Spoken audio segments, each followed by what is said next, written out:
Over the next 7 dawns, subtract 1 assumption each day and log 1 decision. By day 7, you'll predict your own landings within 15% of reality and feel the noise decline. That's the promise, and the moon is our plain-spoken teacher. The surface keeps humbling precision because it lies in quiet, consistent ways. Near the poles, sunlight scrapes along the horizon and exaggerates shadows into threats, while crater rims hide brightness like veils. Cameras see glare and gray upon gray. Lasers get faint. Delayed returns. Radar speckles where models expected smoothness. A vehicle that flies flawlessly above desert test ranges arrives at polar twilight and finds its senses drifting by small, merciless increments. This week, record 2 inputs nightly and 1 honest decision each morning.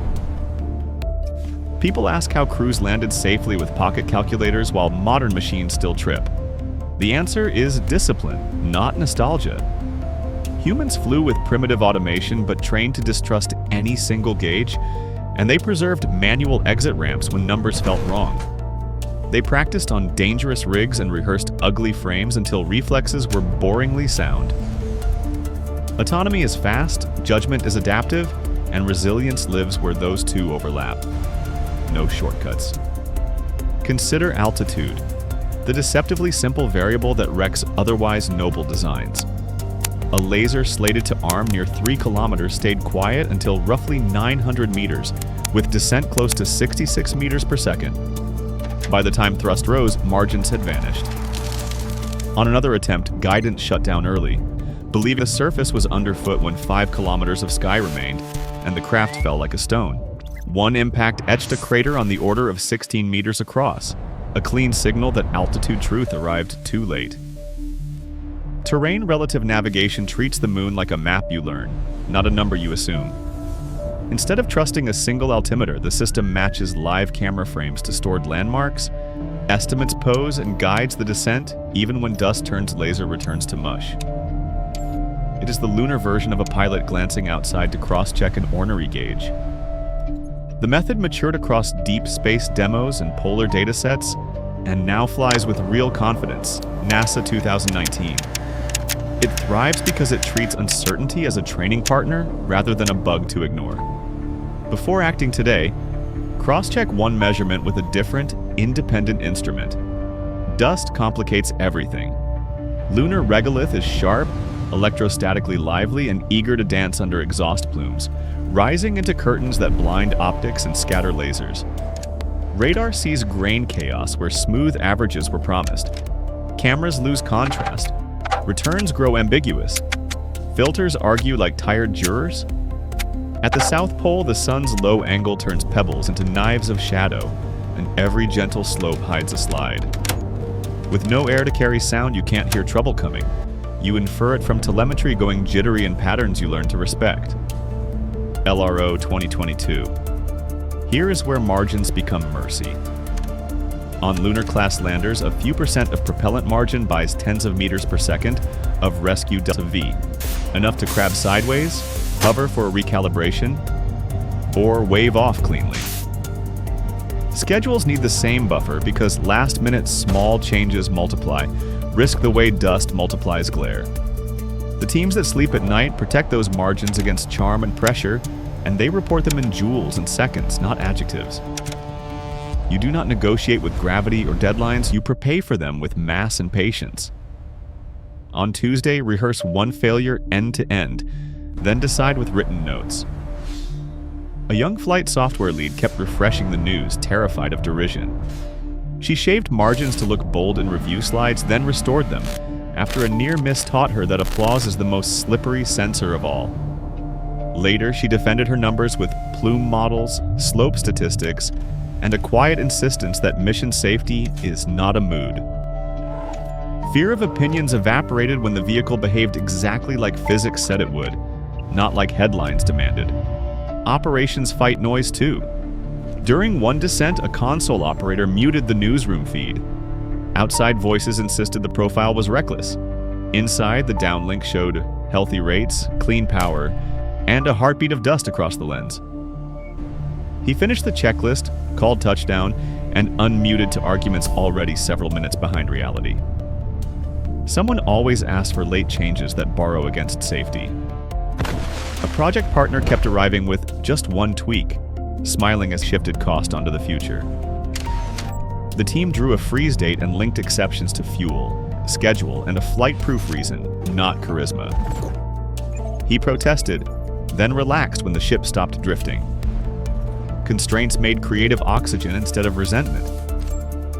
Boundaries look rigid until you measure the drift they prevent, and then they read like compassion, written as policy. Dust remembers. The practical model you can fly at home is simple. Measure, cross-check, commit, review. Measure with one tool you trust. Cross-check with something that disagrees differently, so correlated errors don't fool you both. Commit in small, reversible steps, so course corrections cost pennies instead of pride. Review promptly while the data and feelings are still warm, because humans learn faster when feedback and action stay close. Boredom is the sound of noise draining from a system that finally respects friction. Protect at least 5% propellant or time margin, even when praised otherwise. Fusion beats purity because the environment is adversarial. Camera-only systems scale fast. Add radar and lidar and you trim tail risk the press never mentions. Fusion lets you ask who is wrong without panic. The point isn't gadget worship, it is humility that treats each sensor as a fallible witness. Mature systems privilege outliers long enough to test them, because the voice that sounds wrong might be the only one that's right. Industry 2025. Programs that fly once in a blue moon grow brittle myths and heroic rituals. High tempo turns superstition into checklists, accidents into data, and anxiety into reflex. Software ages more gracefully when patches ride real missions instead of living in slide decks. Investors love narratives, but the moon posts invoices in kilograms and seconds. Either you reconcile them or you don't. The cure for grandstanding is small, frequent, unglamorous wins that make the next cautious step obvious. Trust the eyes. Terrain relative systems add literal sight to math. They learn landmarks from orbital surveys, simulate dust, and practice against synthetic moons until the algorithm stops being surprised by its own blind spots. Some vehicles mount booms to keep downward cameras outside the worst of the plume. Others paint fiducials on legs so video can estimate lateral drift in real time. The language shifts from safe landing to acceptable risk envelope, which sounds cold until you realize it allows honest decisions. It is the same spirit that trained human crews to take over cleanly when guidance blinked, and to hand control back when the sky calmed, Ops 1972. Limit each commitment to reversible steps, and review outcomes before celebrating anything. Funding pressure bends frames unless numbers are welded tight. The organizations that last raise their hands early when the environment shifts and their assumptions go stale. They patch the algorithm, widen the corridor, or scrub, and they protect the communicator who voiced the hard truth. Pride wants presentable certainty. Stewardship wants tomorrow's mission intact. The moon rewards stewards because it doesn't grade on charisma, it grades on telemetry. No single elegant plot can overrule a scarred checklist.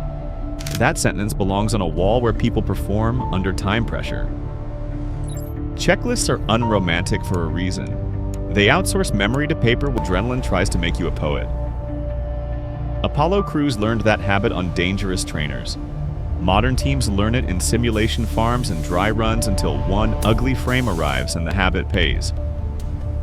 Put differently, we do not rise to expectations, we fall to procedures. Each night, write one sentence predicting tomorrow's risk. Score it at noon. The big counter-argument is speed. If you fuse sensors, add margins, and protect cadence, aren't you moving too slowly for markets and rivals? The rebuttal is arithmetic. Craters cost years and reputations. Scrubbed descents cost days and money you plan to spend anyway. Fusion scales after it stabilizes, and margins buy the certainty that keeps teams intact. Once your map agrees with your camera and your propellant margin can buy an extra hover, you can move faster without drama. just as important is respect for the unknown unknowns. The moon is not trying to trick us. It is simply indifferent to design reviews. Shadow geometry at the poles, charged dust, thermal extremes, and long grazing light conspire into a machine-hostile lab. The right response is not to pout, but to adapt, the way a climber respects thin air. Build heaters where needed, shields where possible, and algorithms that admit when they're blind. Then keep flying until the edge cases become familiar faces and the map learns the jokes that shadows like to tell. Cadence over drama. Here is tonight's practical picture. Stand at your own equivalent of the descent corridor, the hard conversation, the budget, the training plan, and write down one measurement and one cross-check. Decide what margin is sacred before emotion arrives. Give yourself a visible freeze date on this choice, and specify what evidence would justify an exception. When chatter rises, mute the feed long enough to finish the checklist that keeps tomorrow intact. After you act, write 3 plain sentences while the heat is fresh and the lesson still teachable. The small ritual hardens judgment and keeps bravado from piloting your day alone. The destination is not glory, it is repeatability. From the outside, a string of clean landings looks boring, like someone folding white shirts well. From the inside, it feels like trust. People handing decisions to each other without flinching because the ritual holds. As data accumulates, maps sharpen, and the algorithm stops inventing confidence it can't cache. Soon the team speaks in the same small words: slope, rate, shadow, hover, wave. They begin to predict their own mistakes a day early and cancel the ones that used to arrive by surprise. By morning on day 7, you will have measured 7 pairs of inputs and scored 7 decisions. And your predictions will sit closer to reality than last week's did. The lesson will be portable. It will help in family logistics, code reviews, construction timelines, and yes, editing noisy timelines into something calm. The moon's weirdness is not a metaphor you must worship. It is a lab that reminds you not to bet on one sensor, one story, or one person's certainty. Keep the human in the loop even when the loop is silicon, and let outcomes, not opinions, decide what to keep next. A current budget, deadline, or promise deserves a 5% buffer justified by numbers. That buffer belongs on paper where pressure can see it and back. When the cadence is right, even setbacks feel like tuition paid toward competence. One clean wave-off teaches more than 5 lucky landings because it celebrates procedures instead of outcome worship. People sleep not because risk is gone, but because it is named and budgeted with propellant, time, and attention. Cameras trust maps, maps distrust themselves just enough to ask, and teams grow comfortable saying not yet without shame. That comfort is disciplined, not lazy. It keeps powder dry for moments that deserve decisive burns.